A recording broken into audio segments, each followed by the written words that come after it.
Did you know that the Viking Age actually lasted for more than 3 centuries? Maybe you knew this already, but what many of us didn't know is that Queen Elizabeth II is related to the Viking King Rollo.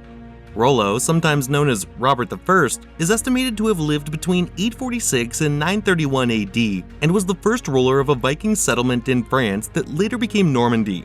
His direct descendants became the British royal family after the Norman invasion of Britain in 1066, when Rollo's great-great-great-grandson, William the Conqueror, William I of England, successfully conquered England.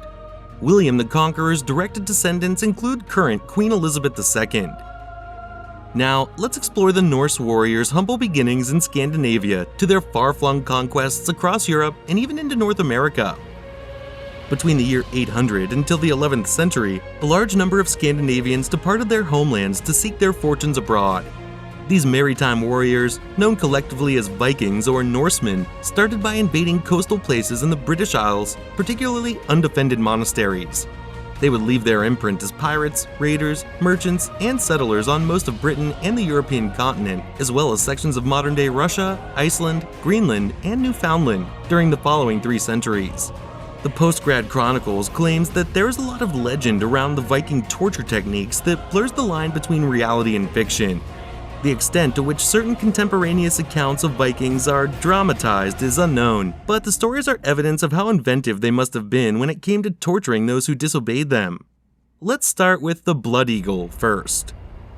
Although it has been said that this was the destiny of some Vikings, it is still unclear how common it was or even whether it actually existed. The victim's back is first carved into the form of an eagle, after which the ribs are sliced away from the spine and the lungs are pulled out to resemble an eagle's wings. However, another kind of torture was that the victims managed to endure seems to be quite genuine. It involved drilling holes through the Achilles tendons of the victim's ankles, stringing them upside down through the holes with ropes. Death seems so horrible, doesn't it? Although the Vikings were known for their ferocity and bravery in battle, they were still just human, and as a result, they sometimes sustained injuries that had varied degrees of importance. These short-term remedies were abandoned in favor of Viking combat medicine after the conflict ended. The majority of these procedures were carried out by women, had questionable effectiveness, and lacked the scientific support of many of the more popular therapies.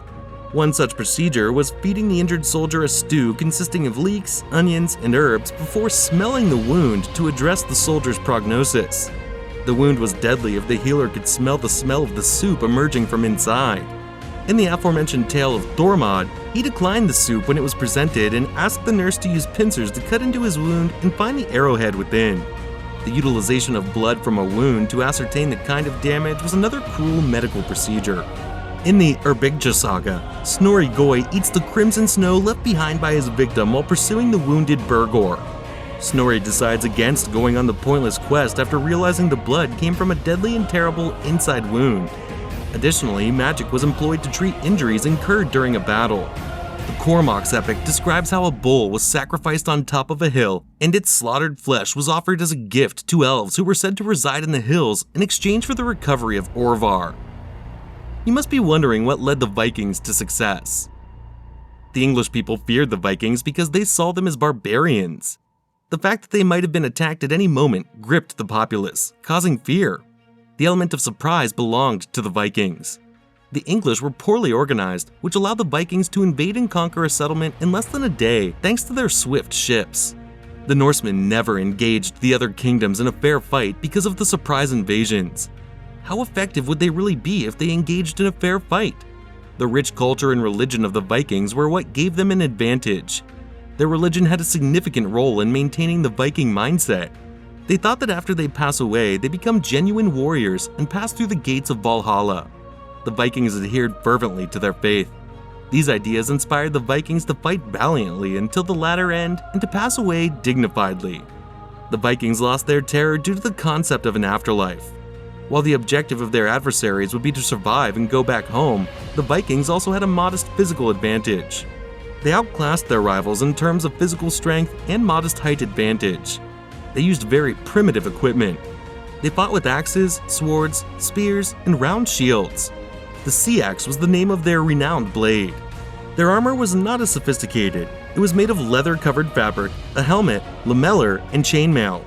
They were well protected by this. Despite their defenses, a barrage of arrows might do significant harm.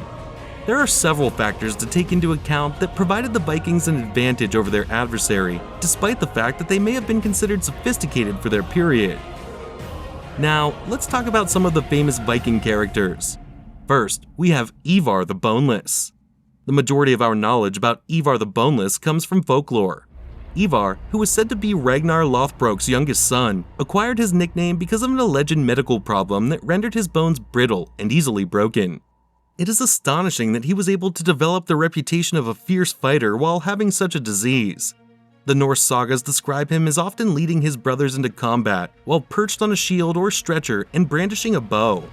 Ivar and his brothers organized the Great Heathen Army and invaded England in 865 AD to get vengeance on King Ea of Northumbria for throwing their father into a pit filled with poisonous snakes. Ivar's army took control of York in 866, and King Aella was taken the next year. Some sources claim that they used the blood eagle technique to torture him to death. Whether or not this practice actually existed or was made up by the Nordic sagas is a matter of historical controversy. Ivar rampaged and pillaged across sections of England and Scotland in the next years until settling in Dublin, Ireland, and becoming the Norse ruler of all of Ireland and Britain. It seems that Ivar got to enjoy old age before dying, unlike many of his people. Then, we have Ragnar Lodbrok. According to tradition, Ragnar Lodbrok was a Danish and Swedish king as well as a hero of the Viking Age. He is well known thanks to Viking age-old Norse poetry, Icelandic sagas, and almost contemporaneous chronicles. The traditional literature claims that Ragnar distinguished himself by leading many attacks throughout the 9th century against the British Isles and the Holy Roman Empire. Additionally, he is mentioned in Norse mythology. In Tale of Ragnar's Sons and a Saga of Certain Ancient Kings, Ragnar Lodbrok's father is identified as Sigurd Ring, a mythical Swede king. Lastly, we have Rolo. Scandinavian explorer Rolo, sometimes known as Rolf or Rao, was born about 860 and died before 932. He is credited with founding the Duchy of Normandy. Later Scandinavian sagas claim that Rolo set off on pirating excursions to Scotland, England, Flanders, and France after declaring his independence from King Harold I of Norway. Rolo's Danish army invaded France in the beginning of the 10th century, and he set up camp along the Seine River. Rolo promised to put a halt to his brigandage in exchange for Charles III's The Simple of France granting him the portion of Neustria that became known as Normandy in the Treaty of St. Clair-sur-Epte, which he won near Chartres. Rolo was able to delay his siege of Paris. Before his death, he transferred control of the dukedom to his son, William I Longsword. Despite being baptized in 912, Rolo is said to have died a heathen. Well, that's all for today. In case you enjoyed today's video, kindly like and subscribe to the channel.